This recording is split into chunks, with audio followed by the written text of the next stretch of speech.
মা দয়াময়ী হরিওম তৎসৎ। জয়গুরু। আত্মদর্শন কথা আগেই বলেছি, প্রকৃতির তিন গুণে জীব বাঁধা আছে: আহার, নিদ্রা, মৈথুন, জ্ঞানে। এই তিন গুণ কেউ কাউকে শিক্ষা দিতে হয় না। মানুষ পশুকুল জীবনযাপন থেকে বেরিয়ে এসেছে।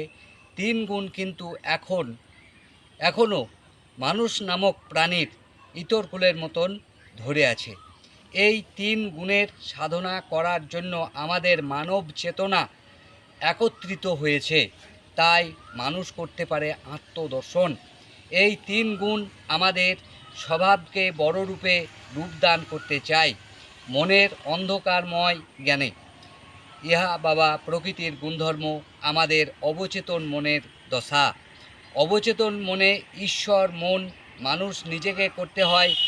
যদি কেউ ভাবে ঈশ্বর যেদিন আমাকে সুযোগ দেবে তারপর আমি সাধনা করব, ইহা বিশেষ জ্ঞানের এক অজ্ঞান দশা।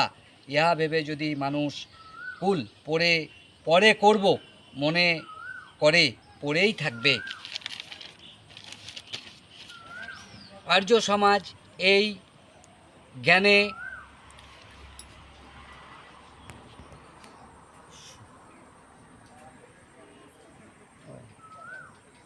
সজ্ঞানে ধরে থাকার জন্য জীবকে চার ভাগে ভাগ করেছিলেন: ব্রহ্মচর্য, গার্হস্থ্য, বানপ্রস্থ, সন্ন্যাস। তাই ঈশ্বর চেতনাকে স্বস্থ মনে থাকার জন্য সমাজ তৈরি করেছিলেন। গুণকে ধরে গুণকারী হয়ে সমাজকে নিয়মে বেঁধে দিয়েছিল আর্য সমাজ। সনাতন তাই সমাজকে এখনও অনেক মান দিয়ে চলে। যেমন আর্যদের সৃষ্টি, মা বাবা, কাকা কাকি, মাসি পিসি জ্ঞান কেমন করে মান্যতা দিতে হয় ভালো করে আচার করে জানতে পারে এবং সমাজ তৈরি করে এই জ্ঞানগুলি দিয়ে। কিন্তু এখন সনাতন ম্লেচ্ছ জ্ঞানে ডুবে যাচ্ছে। সনাতন জ্ঞান খুব শুদ্ধ জ্ঞান। তাই সনাতন ধর্মের অনুশাসনে থাকা মানুষগুলি খুব আচারী হয়। এত আর বলা যাবে না। গুরুর কাছে এলে তখন বোঝা যাবে। আচার ধর্ম মানুষ খুব আগের মানুষ হয়। গুরু তাই বলে, ধাপে আগায়। আর্য মুনিগণ মতে ধাপ বা সিঁড়ি একে একে বেয়ে যেতে হয়। মানুষ জীব মনে করলে আত্মদর্শন হবে না তা তো নয়। টাকা পয়সা এটা একটা সামাজিক গঠন, ইহা মানুষ নিজে তৈরি করেছে। সেই সামাজিক গঠনটাকে আমরা ঈশ্বর ভেবে এই নিয়ে মানুষে মানুষে আজ এত দ্বন্দ্ব। ইন্দ্রিয় সুখ ভোগ, নারী ভোগ, এই ভোগের ভিতর মানুষ যদি ভাবে এইভাবেই আমার জীবন যাবে, এ ভাবনা বড় অজ্ঞান।